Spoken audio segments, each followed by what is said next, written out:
In this short tutorial, you will learn how to clear the location history on your iPhone.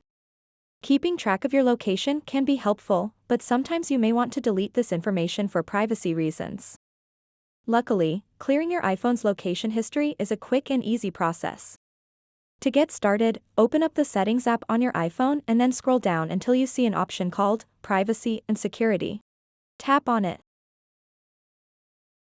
After that, tap Location Services. And then scroll down to the very bottom of the page and tap System Services. Once you are on this page, scroll down and find an option called Significant Locations. Tap on it.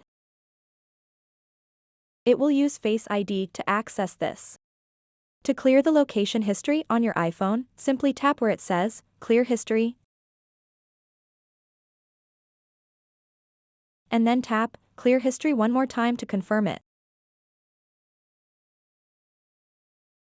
And now you've successfully cleared the location history on your iPhone. So that wraps up this tutorial. If you have any questions about this whole process, please let me know in the comments section below. And if this video helped you out, please give it a big thumbs up and subscribe to this channel for more tutorial videos like this one. Thank you so much for watching and have a good day.